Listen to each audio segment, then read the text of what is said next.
Para mí es un honor estar aquí el día de hoy para dirigirme a ustedes. Me gustaría comenzar reconociendo el importante y maravilloso trabajo que hacen ustedes trabajando para apoyar a personas con discapacidades en esta área, en la comunidad y también en la universidad. Antes de ser yo una educadora, solía trabajar en un rol similar en iShops con adultos jóvenes que tenían algún tipo de discapacidad. Me siento muy orgullosa de mi hija, que tiene 25 años de edad, y su trabajo es visitar a diferentes personas que viven en Lake Pond y que podrían necesitar ayuda extra, y también personas con discapacidad y a veces con problemas de Ashell. Entonces, a pesar de que yo no conozco mucho sobre su trabajo en su contexto específico, sí entiendo algunos de los retos que ustedes encaran y las grandes oportunidades que tienen al trabajar dando soporte a personas con discapacidades o necesidades especiales para que se sientan bien en sus comunidades. Espero que todos se sientan orgullosos y orgullosas del trabajo que hacen y conozcan la importancia que tiene no solamente para las personas con alguna necesidad especial, sino también sus familiares. Entonces, yo soy una maestra. Su trabajo no es en realidad mi área de experticia. Sin embargo, yo soy una maestra que se ha especializado en apoyar a escuelas que tienen estudiantes con alguna necesidad especial. Y parte de mi trabajo también ha sido trabajar con maestros en clases directamente, de modo que yo pueda dar soporte directamente a personas que asisten a esas clases con necesidades especiales. No quiero darles la falsa impresión de que en mi país, en Australia, tenemos todo esto resuelto y funcionando perfectamente. Ese no es el caso de ninguna manera.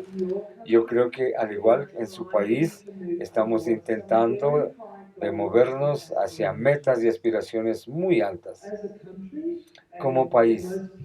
Y para la mayoría de personas queremos obviamente lo mejor de todo para todos. Así que es muy importante que nosotros tengamos la inclusión y que tengamos apoyo y tareas específicas para personas con discapacidades. Es tan fácil decirlo, ¿verdad? Pero yo sé que es muy difícil realmente implementarlo. Entonces, me gustaría presentarles a ustedes con la colega que ha trabajado y trabaja codo a codo con ustedes y la que conoce el trabajo que hacen ustedes. Y espero que no hable mucho como una maestra. Yo trabajo, como ustedes ven, en la Universidad Southern Cross. Es una universidad muy pequeña en South Wales, un estado de Australia. El mejor estado de todos, ¿verdad? Por supuesto. Y mis colegas, la profesora Lorraine Gray y el profesor asociado Janet Berman, todos solíamos trabajar conjuntamente en una misma universidad, pero en los últimos 5 años hemos ido a trabajar en diferentes universidades. Lorraine realmente es la líder de este programa. Ella es la rubia que está en la parte media y ella tiene un trabajo de un estatus muy alto como profesora de educación inclusiva en la Universidad de Melbourne, que es la universidad número uno en Australia. Mi universidad está como en el número 48, pero me siento bien. Entonces, yo voy a estar aquí representando a mis colegas, Lorraine y Janet. Y tenemos un hermoso equipo de otras personas que también trabajan con nosotros. Por supuesto, tenemos a Ana Navarro y su equipo en Alata, que han hecho un trabajo sorprendente al ayudarnos a trabajar con cientos, literalmente cientos de maestros y maestras en Ecuador. Y esos maestros trabajan con otros, de modo que se multiplica este trabajo entre ellos. Y en su hermoso país han trabajado con nosotros y lo han hecho en esta área de educación inclusiva que llamamos aprendizaje sostenible. Veamos si puedo pasar la transparencia. Bien, ahora no voy a hablar mucho el día de hoy acerca de lo que hacemos con los maestros y cómo hablamos con ellos sobre su trabajo en el aula. Si ustedes, bueno, tienen ideas, quizá estén también informados que nosotros llamamos aprendizaje sostenible a algo que no van a ser nuevas ideas para ustedes. Yo creo que muchas de estas ideas serán bastante familiares para ustedes. Lo que espero hacer es darles quizá otra perspectiva o un pensamiento quizá más amplio sobre estas grandes ideas: la inclusión, la diversidad, la igualdad y la equidad. Entonces, con nuestro enfoque hacia el aprendizaje sostenible, tenemos algunas ideas claves o principios claves que guían el trabajo que nosotros hacemos y están aquí escritas. Nosotros tenemos algunos slogans que trabajan muy bien en inglés. Uno, nos gusta hablar mucho del aprendizaje no etiquetado.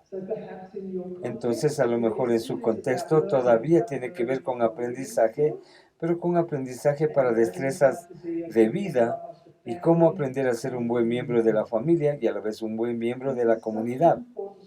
Esto es un enfoque tan importante para nosotros que hay tantos programas alrededor de personas con discapacidades que quieren decirles a los maestros, a la comunidad, todo acerca del autismo y las personas con autismo, o el síndrome de Down, o parálisis cerebral.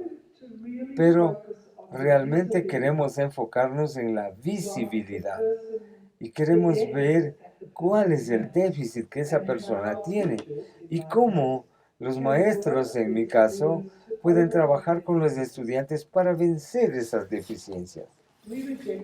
Nosotros rechazamos realmente este enfoque. Nosotros queremos mirar a la persona en forma íntegra. Como maestros queremos obviamente aprender y centrarnos en el aprendizaje, y espero que estas ideas resuenen en su cabeza el día de hoy. Algunas de las razones por las cuales hacemos esto es porque, como estoy seguro ustedes saben, no todos los que tienen síndrome de Down son iguales. Y por cierto, no todos los que tienen autismo son iguales.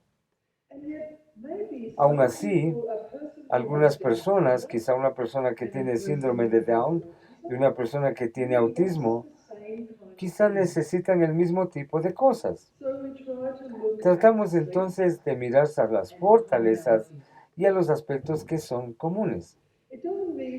Esto no significa que no pensemos que la vida sea algo útil y no pensamos tampoco que las etiquetas puedan dejarse de lado.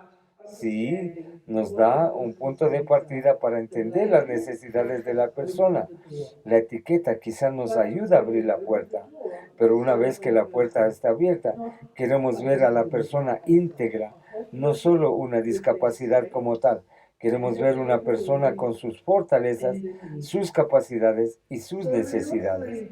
No estamos diciendo que no importa la discapacidad y que las personas con discapacidad son igual que el resto de personas. No en absoluto. Reconocemos las necesidades especiales que la persona tiene cuando sufre una discapacidad o en algún otro grupo cuando necesita apoyo extra. Pero no queremos que esto defina la vida. No queremos que defina la forma en que trabajamos con los estudiantes, ya sea en la comunidad o ya sea en ayuda específica que demos. Entonces, hablamos de responder a la diversidad. Es simplemente esto. Y voy a volver a este tema. La diversidad es simplemente eso. En el aula, en una situación de aula, nosotros decimos que es una locura. Si usted es una maestra y ingresa al aula y usted piensa que todos los niños delante de usted son iguales, solamente porque son de la misma edad, están listos a aprender las mismas cosas exactamente de la misma manera, no, es una locura porque sabemos que eso no es cierto. Y estoy seguro de que en su contexto, todos y cada una de esas personas que viven, por ejemplo, en una residencia donde usted trabaja, en un internado, o quizá aquellos que viven en una familia van a tener necesidades diferentes. Y es mucho mejor mirar a cada persona como un individuo. Es parte, ¿verdad?, de la maravillosa diversidad de este mundo en el que vivimos. Entonces nosotros hablamos de aprendizaje, no de etiquetas. Tenemos también algunas ideas muy importantes que están relacionadas con la educación, pero igualmente podrían relacionarse con su trabajo. Número 1, aprender para la vida. Todos podemos aprender, incluso la persona con la discapacidad más marcada puede aprender algo.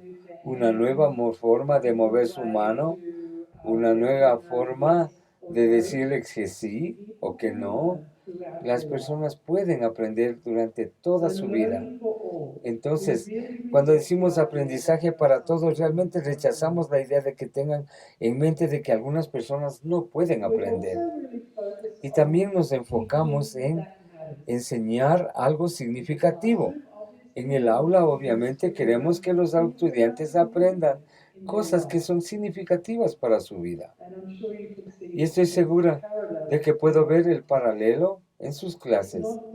No es necesariamente algo grandioso enseñarles a una persona con discapacidad en forma constante, por ejemplo, hacer un papel y enrolarlo solamente para mantenerlos ocupados. Lo que es más importante es que les enseñemos una destreza que pueden luego utilizar. Yo tuve la fortuna hace 2 días de acudir a una institución maravillosa en la ciudad de Guayaquil, Forfarsinam. Es una escuela para estudiantes, es una escuela especial para estudiantes con discapacidad. En realidad ellos estaban enseñando a un grupo de jóvenes adultos y practicando con ellos cómo enrolar el papel. Pero no era solamente el propósito de hacerlo.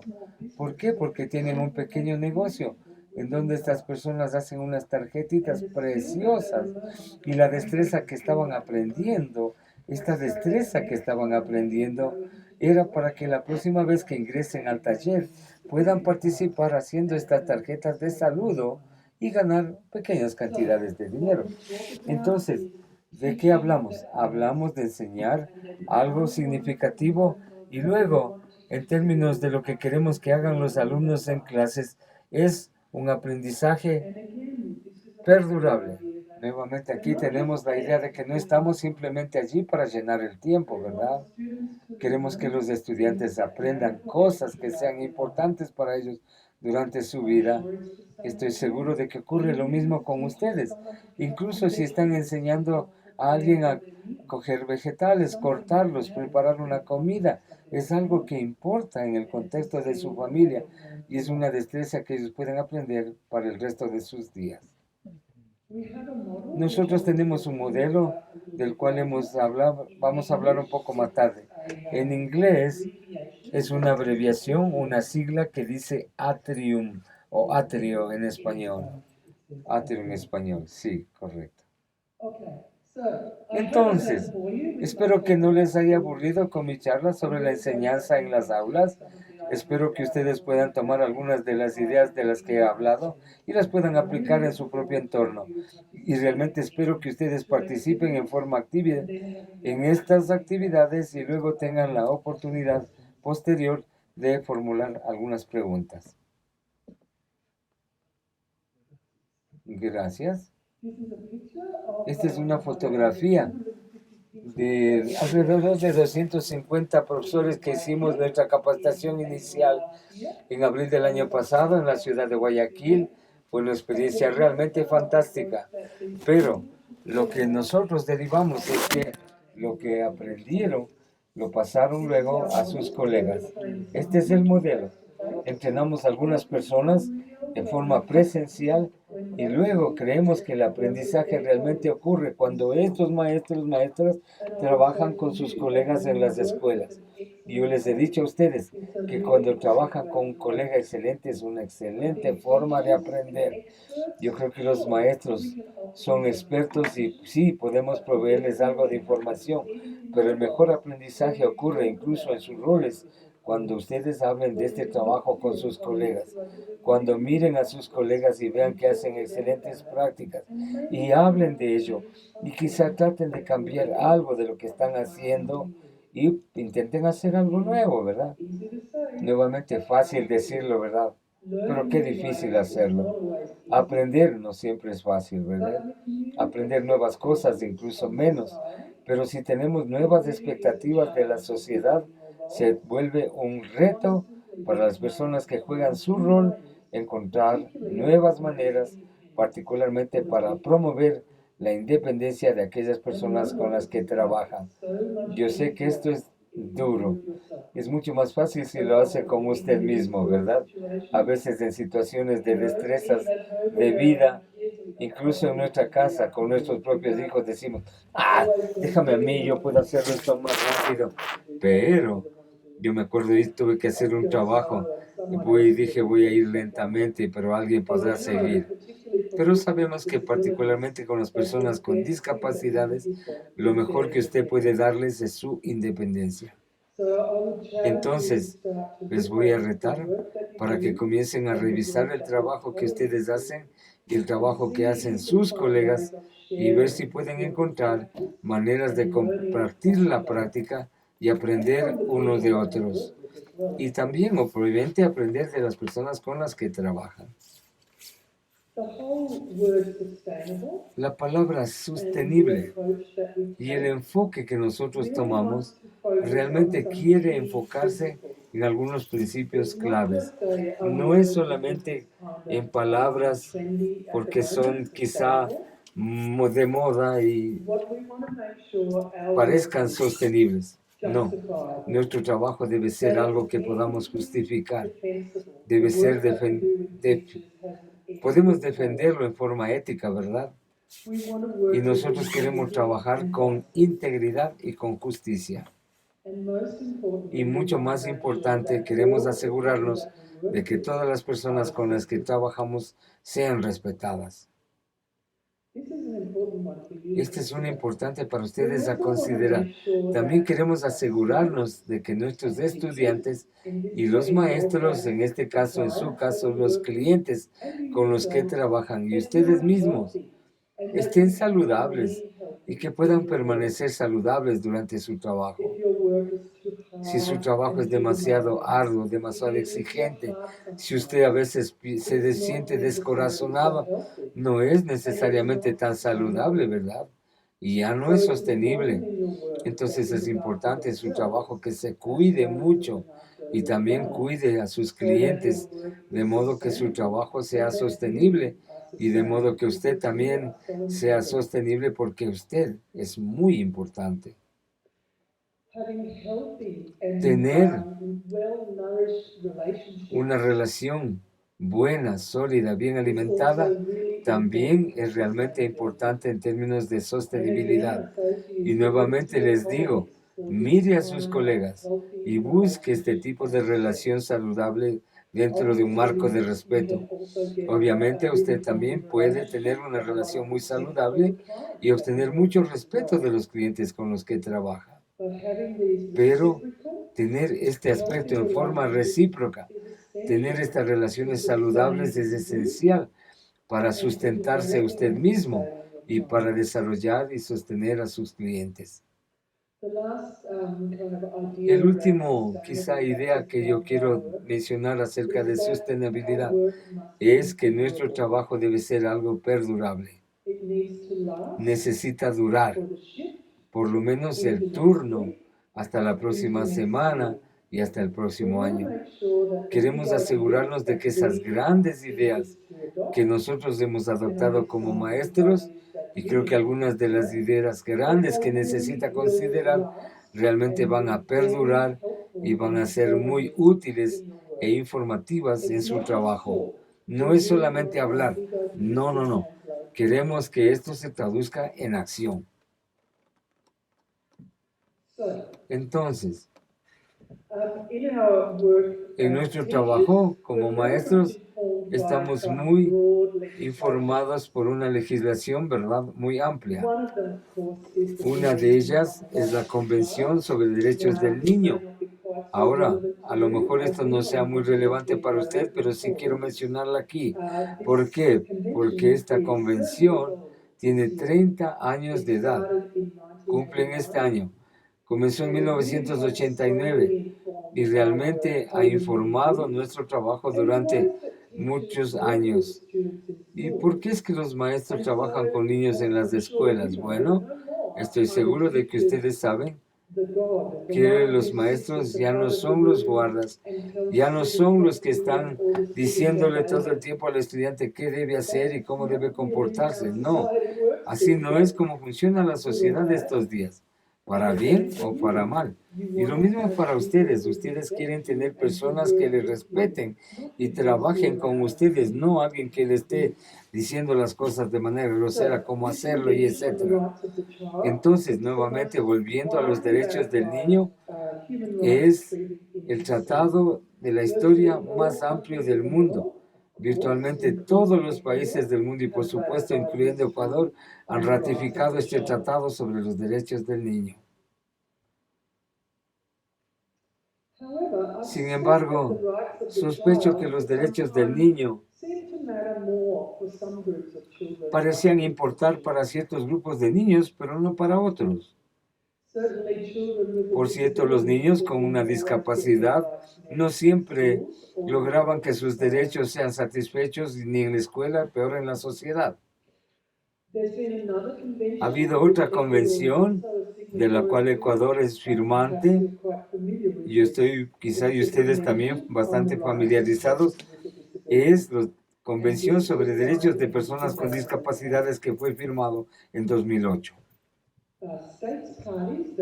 Los estados partes que han firmado esta convención reconocen el derecho de personas con discapacidades para la educación en particular, con una vista de lograr que se logre educación sin discriminación.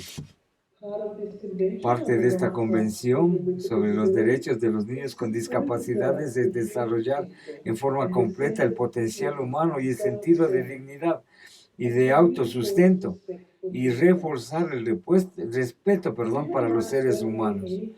Los seres humanos no significa nada si no aplicamos esto para todas las personas, y a veces las personas con discapacidades necesitan otros con una voz más fuerte para que hable por ellos.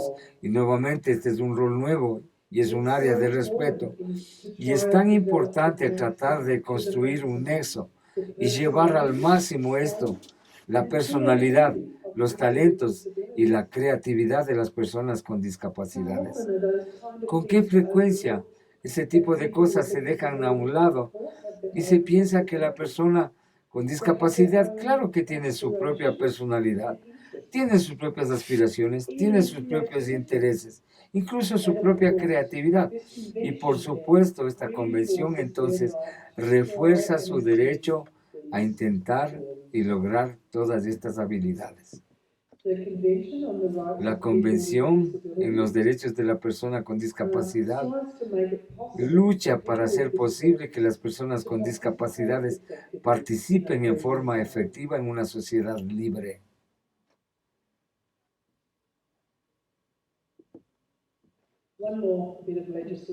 Uno más sobre la legislación, y es muy importante. Las Naciones Unidas y nuevamente muchos países, incluyendo Ecuador, han firmado las metas para el desarrollo sostenible. Como ustedes pueden ver, hay 8, hay un par de ellas que se aplican muy particularmente en este contexto. Los objetivos de desarrollo sostenible son la marca para lograr un futuro mucho más sostenible para todos. Tienen que ver con los retos globales incluso aquellos que están relacionados con pobreza, desigualdad, clima, ambiente, degradación, prosperidad y paz y justicia. Es muy interesante, ¿por qué?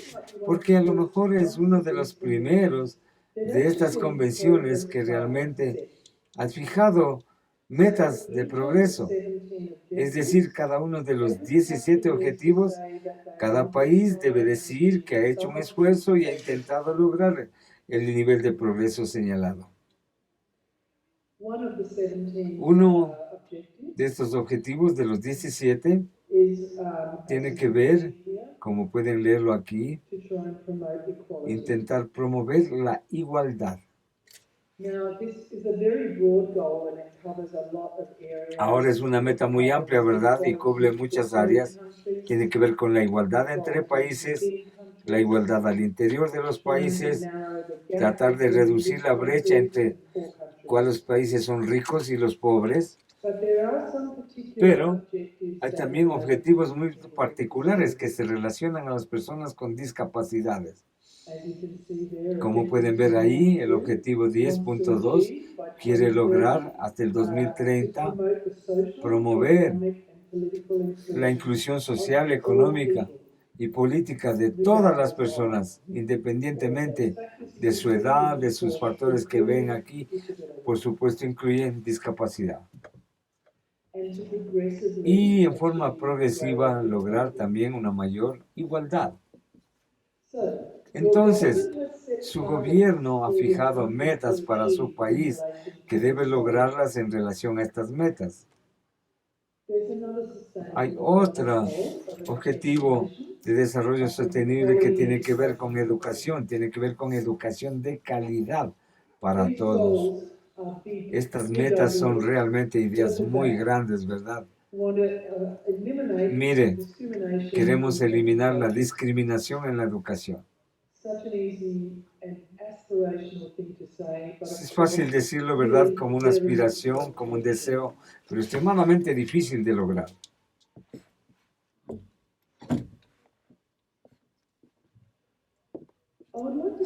Me gustaría ahora dedicar un poquito de tiempo a revisar algunas consideraciones alrededor de estas ideas. Básicamente, todas aterrizan en la inclusión y eso refleja estas grandes aspiraciones de las cuales hablamos. Como una sociedad, como mi sociedad, como la suya, tendemos a movernos a lo largo de este viaje hacia la inclusión. Por supuesto, muchos de ustedes, quizá ya de mayor edad, tienen algunas ideas sobre segregación, cuando ni siquiera sabíamos que había personas con discapacidades. ¿Por qué? Porque muy a menudo eran mantenidas alejadas de la sociedad. La circunstancia muy triste se daba de que niños, niñas, incluso cuando recién nacían, le decían, mire, mejor que se lo olvide, mejor que lo ponga en una institución y se olvide y siga con su vida. Esa era segregación. Y debo decirles que no tengo esa edad. No creo que haya vivido durante este periodo de tiempo todavía en forma extensa. Sin embargo, el siguiente modelo dentro de esta evolución tiene que ver con exclusión. Este sí lo recuerdo muy claramente. Cuando yo asistía a la escuela todos los días, en mi bus pasábamos por un grupo de personas con discapacidad y ellos estaban esperando su bus y ellos les llevaban fuera de la ciudad a un lugar especial en donde pasaban el día, no ocupados en forma digna, diría, y eran niños, niñas de mi edad. Nunca pude hablar en mi escuela, nunca pude en los 70 hablar ni estar como un niño o niña con algún tipo de necesidad especial. Bueno, yo pensaba, ellos no pueden aprender, ¿verdad?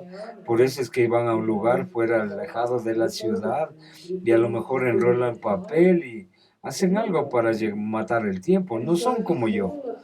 Entonces este modelo de segregación existió y en forma muy fuerte, hasta que en los años 60 y 70, yo creo que los padres de niños con algún tipo de necesidad especial estaban buscando que tengan un rol más importante en la sociedad. ¿Por qué estos niños no deberían tener la oportunidad de una educación formal? Incluso si no pueden aprender al mismo nivel que otros niños, ¿por qué no intentar enseñarles algo? Esto nos llevó a esta idea de la integración. Ahora, yo sé que estoy hablando de escuelas y yo sé que estas ideas, estos modelos realmente son aplicables y se los va a entender mejor en una sociedad mucho más amplia. Yo con frecuencia pienso en mi país, quizá también en el suyo, todavía nos hemos quedado atascados en el tema de integración.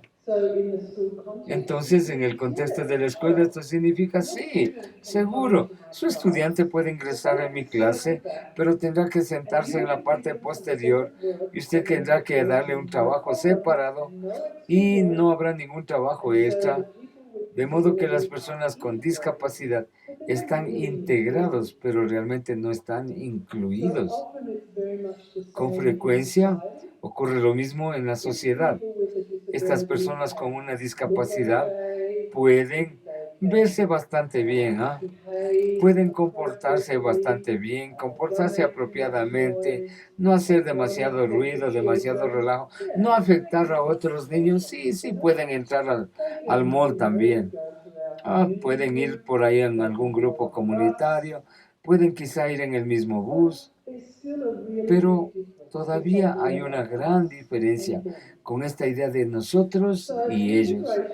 De modo que la integración sí se está dando, no digo que sea algo malo, pero creo que es un paso en este largo camino y espero que nuestras sociedades sigan trabajando para lograr esta inclusión. ¿Qué quiero decir con inclusión entonces? Yo creo que con inclusión realmente estamos buscando una situación donde una persona con una necesidad espacial y una con discapacidad que es realmente diferente de lo normal tengan el derecho de estar en ese grupo de la iglesia, que estén en nuestras escuelas, que estén en nuestros moles. Tienen un derecho a ser incluidos. Pero no es fácil. Hay muchas barreras a la inclusión. Y para muchos de nosotros, y el trabajo que yo hago con maestros, el trabajo real tiene que ver con desmantelar estas barreras. Y más tarde, creo que el día de hoy o mañana, ustedes tendrán un conferencista que hablará del modelo social de las discapacidades. Espero que ya tengan una comprensión clave del tema y nuevamente es un modelo nuevo de la discapacidad y es que la sociedad tiene una obligación de remover las barreras. El ejemplo más simple, a pesar de que casi me dormí cuando ingresé aquí, luego me contenté de que no hay gradas, de que realmente no hay gradas para llegar a los asientos, de que hay este camino quizá en una pendiente. Es una barrera removida, ¿verdad? Por supuesto estoy asumiendo que quizá alguien en una silla de ruedas podrá lograr ingresar con una cuerda o con alguien que le sostenga. Pero este es el trabajo. Este es el trabajo, ir removiendo las barreras para lograr la inclusión. Y por cierto, es algo que ocurre también en mi país, a pesar de que yo quisiera negarlo. Hay un par de cosas que escucho yo de lo que ustedes dicen, y una de ellas tiene que ver con las bajas expectativas. ¿Y cuán limitante es esto para las personas? Cuando los profesionales, cuando los maestros, maestras no piensan que su alumno puede aprender, cuando los profesionales quieren dar una etiqueta que limita la capacidad o la expectativa que podemos tener. Y quizá más triste, cuando las familias, por tantas y múltiples razones, a veces por razones tan claras, quieren restringir la capacidad de aprendizaje de su niño o de la persona joven en su familia. Es realmente triste. Desde la perspectiva de la familia, yo entiendo que con frecuencia hay preocupaciones acerca de seguridad y de querer proteger a la persona con discapacidad, pero esto realmente ignora una frase que me gusta llamar la dignidad del riesgo. A veces yo logro probar ciertas cosas y quiero hacerlo. Yo estoy aquí en capacidad de hablarles, ¿verdad? Pero a lo mejor me pongo un poquito nerviosa. ¿Por qué? Porque a pesar de que ustedes tienen la misma profesión, yo asumo un riesgo. Entonces las personas con discapacidad se les niega esta dignidad del riesgo, esa posibilidad de probar y hacer cosas.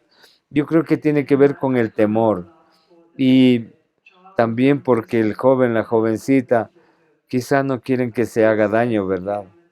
Por supuesto, como dijo el caballero, en ocasiones también hay aspectos de carácter financiero, pero yo creo que eso ocurre con poca frecuencia. Entonces, las bajas expectativas realmente se tornan una gran barrera a la inclusión y puede darse dentro de las profesiones, dentro de la sociedad y dentro de la comunidad. Otro tema que escuché tenía que ver con nosotros en la profesión y las personas que no tienen la capacidad a veces o la oportunidad de aprender acerca de cómo, por ejemplo, educar mejor a un niño o niña con discapacidad, ser un mejor maestro para una persona con discapacidad. Y ese es un problema entre países. En mi país, como ustedes saben, somos un país muy grande en términos territoriales, de modo que una persona con discapacidad auditiva a lo mejor esté a cientos de kilómetros de una escuela que puede manejar este impedimento auditivo. Y lo que ocurre con frecuencia es que ingresan a una escuela pública regular, pero que son integrados, ¿verdad? ¿Por qué? Porque tienen algunas actividades que hacer y pueden pintar papelitos, pero nadie les toma en serio. Y yo creo que esa es una tremenda pérdida de oportunidad, a veces también debido a la pobreza y a la falta de acceso a ciertos servicios. Yo sí tendría que decir, y a pesar de mi profesión, que los profesores con los que hemos trabajado en talleres que hemos realizado, ellos saben que no saben cómo manejarse. Ellos saben que tienen muchísimo que aprender. Pero aquellos con los que trabajamos, debo decirlo, estaban muy entusiastas, querían probar cosas nuevas. Yo tuve quizá la experiencia más maravillosa aquí en Quito, hace más o menos un mes. Es una escuela, no, en realidad es una escuela muy amplia, en un área muy pobre. Pero el rector de la escuela había decidido que ella iba a priorizar que los niños sean más inclusivos. Ir a esa escuela y ver a los maestros, dadas las circunstancias tan restrictivas, y ver estas aulas tan pequeñas, con ninguna de las facilidades maravillosas que los estudiantes y los maestros tienen en mi país, y viendo que estos maestros estaban haciendo un trabajo fantástico, para mí fue algo que realmente me llegó al corazón. Y lo que me impresionó quizá más fue que ellos realmente estaban dispuestos a aprender. Ahora, yo sé que como profesionales, cuando ustedes tratan de darle asesoría a las personas, y alguien ya lo dijo, hay mucha resistencia de parte de muchos maestros. Lo único que puedo decir es que no son todos. Yo solía trabajar en estas áreas regionales en Australia, acudiendo a diferentes escuelas, tratando de asesorar a los maestros y enseñarles sobre el tema de inclusión, y algunos simplemente no quieren saberlo. Hay momentos especiales en donde dicen, yo he sido profesor durante 20 años y usted me va a enseñar y decirme que no sé lo que debo saber. Bueno, yo he aprendido algo muy importante, y es que en cada escuela, en cada lugar a donde fui, quería por lo menos encontrar una persona al menos una persona que esté dispuesta a hacer un pequeño cambio, porque realmente creo en esta idea de la gota en el océano, de este movimiento de la gota en el océano. Así que para ustedes como profesionales que están ingresando a colegios, psicólogos, terapistas auditivos, incluso aquellos que trabajan con familias, trate de ingresar a las escuelas y darle asesoría. Mi trabajo es enseñar a los maestros. Yo sé cuán difícil es. ¿Por qué? Porque creen que saben todo, pero no se rindan.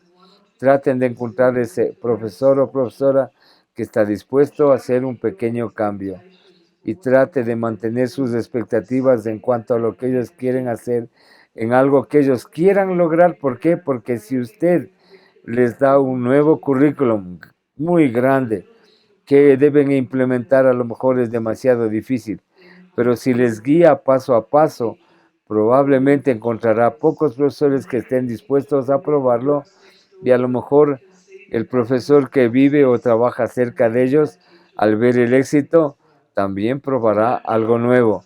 Así que no se rinda con aquellos profesores que son reticentes, por favor. No sé si hay alguna pregunta más, porque yo quisiera entrar en otro tema y creo que el señor que habló de inclusión va a sentirse muy contento al escuchar.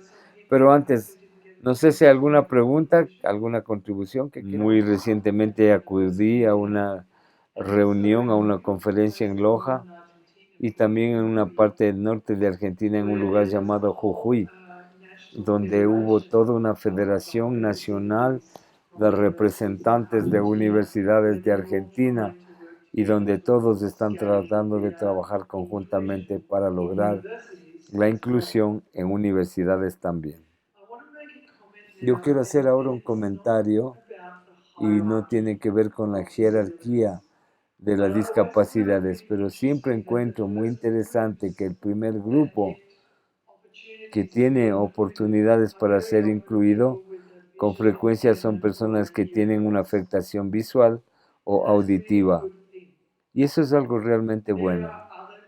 Hay otros grupos de personas que también necesitan este tipo de ventaja, personas con problemas de salud mental, personas con autismo, incluso personas con discapacidad leve de carácter intelectual.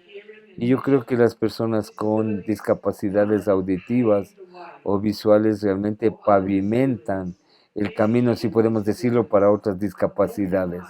Y la discapacidad auditiva es muy difícil de manejar para la comunidad, para los profesores, pero yo diría que es una bonita historia para poder contar cuando hemos tratado a personas con discapacidades auditivas o una persona que es ciega, una persona que tiene una afectación visual. ¿Puede usted ayudarles en su clase? Por supuesto que sí. ¿Qué tal una jovencita que tiene un problema de salud mental? ¿Podría ayudarle de la misma manera? Estas son preguntas importantes y con gran respeto para las personas que tienen discapacidad visual o auditiva. Yo creo que se puede utilizar eso como una metáfora para generar un reto para que las personas realmente se concentren en la inclusión, porque la capacidad o discapacidad auditiva es una que no la podemos ver y ahí es donde las personas encaran las mayores barreras. Bien, yo quiero por favor empujarles a pensar un poquito más allá. Continuemos. Volvemos a esta transparencia. Hay muchas personas que les agrada esta idea. Hemos hablado, como dijimos ya, que los puntos de color son una metáfora visual, la segregación o exclusión, la integración y la inclusión. Pero realmente lo que no me agrada aquí, ¿saben qué es? Todavía no tenemos esos puntos grises ni los de colores en la fase de inclusión. Esta es una idea muy fuerte y yo quiero decirles que la inclusión todavía se basa en la exclusión. Si usted mira eso, es como el nosotros y el ellos. Nosotros somos todos los normalitos, ¿verdad? Incluso cuando tenemos inclusión, cuando tenemos personas con discapacidades en la sociedad, en países, todavía hay esta idea de que nosotros somos y ellos son. ¿Por qué les dejamos ingresar, verdad? Pero creo que sigue siendo un pensamiento exclusivo. La siguiente transparencia. El caballero que habló antes. Y les voy a dejar que lean esto. No sé si alcanzan a leerlo. Pero básicamente es quién está incluido, quién está dentro, quién está fuera y quién lo decide.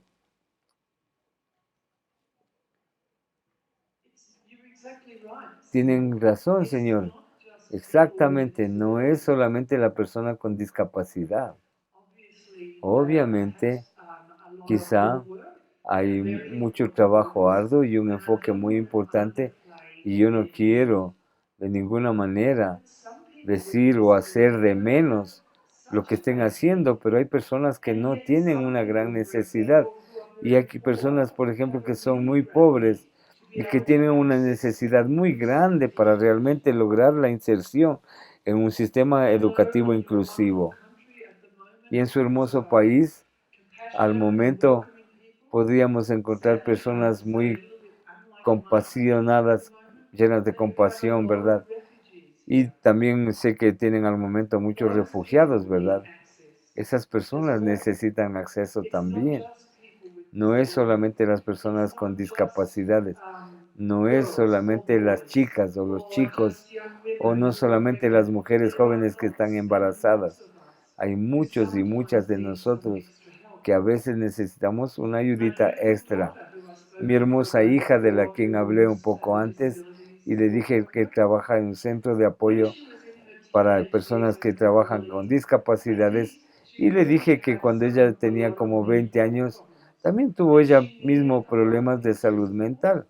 Necesitó mucho apoyo extra y tuvo dificultad en encontrar un trabajo. Y realmente encontró dificultad en entender cuáles eran sus necesidades. Ella era una persona que necesitaba ser incluida. Entonces, cuando nosotros hablamos de la inclusión, o la siguiente vez que piense acerca de la inclusión, quiero que piense en esos puntos coloreados y en los puntos grises y se formule esta pregunta o preguntas. ¿Quién está dentro? ¿Quién está afuera? ¿Y quién decide quién está dentro y quién está afuera? Entonces, yo voy a revisar muy rápidamente estas transparencias. Gracias. Estas ideas claves para el aprendizaje sostenible, aprendizaje para todos, aprendizaje significativo y aprendizaje perdurable. Y espero que algunas de esas ideas claves puedan ser traducidas a su contexto y puestas en práctica. Definitivamente no les voy a revisar estos 7, 8 pasos, pero sí tenemos un marco con el cual trabajamos con maestros para ayudarles a aprender diferentes maneras de pensar acerca de la palabra inclusiva. Es realmente interesante cuando comenzamos a trabajar con los trabajadores porque quieren saber inmediatamente, oiga, Ensa, ¿qué hace usted? ¿En qué trabaja? ¿Cómo enseña más a los estudiantes con autismo? Y bueno, nos toma un par de días a veces el trabajar con ellos para ayudarles a entender que no es una solución rápida, no es una sola única respuesta o un solo método que sea correcto, de que los maestros tienen que utilizar su conocimiento profesional y tener una mentalidad de aprendizaje continuo, de modo que ellos puedan revisar estos diferentes pasos y pensar cómo ellos pueden ser profesores más inclusivos. Y a menudo les digo, mira, la respuesta estará al final, pero tienes que comenzar a pensar un poquito diferente, porque si sabes cómo enseñar, si sabes cómo enseñar matemática a estudiantes un tanto diferentes.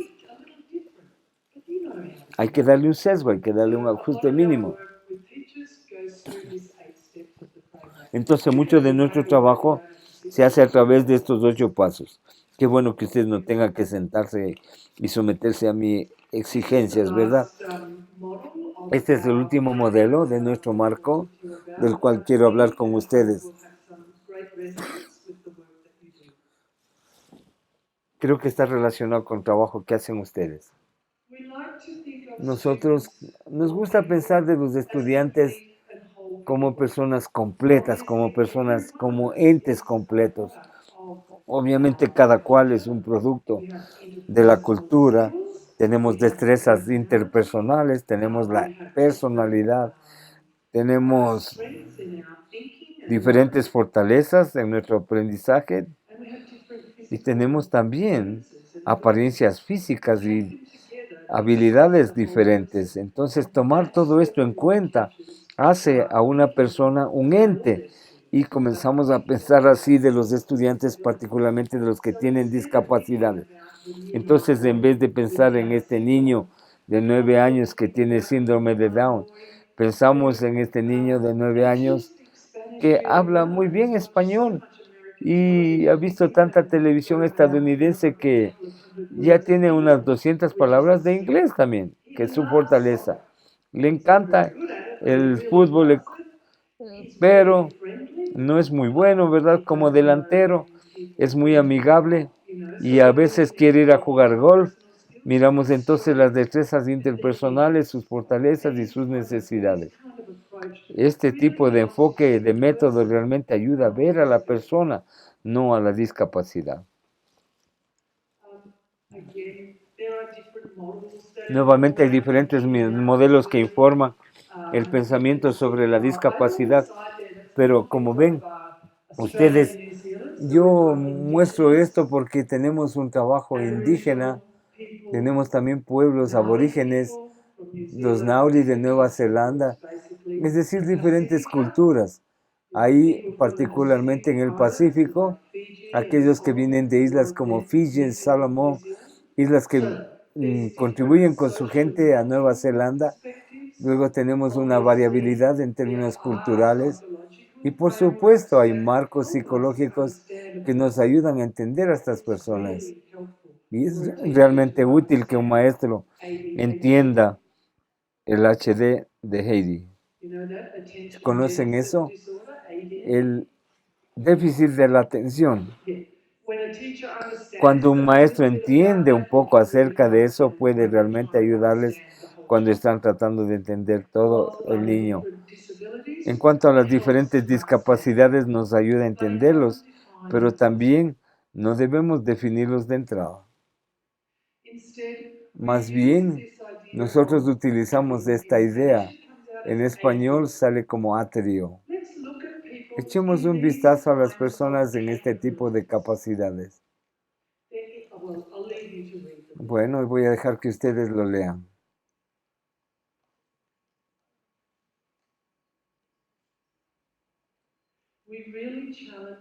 Realmente presentamos un reto ante los maestros para que miren a los estudiantes en términos de sus capacidades, así como de sus necesidades. En vez de simplemente mirar a lo que no pueden hacer, mirar lo que sí pueden hacer también.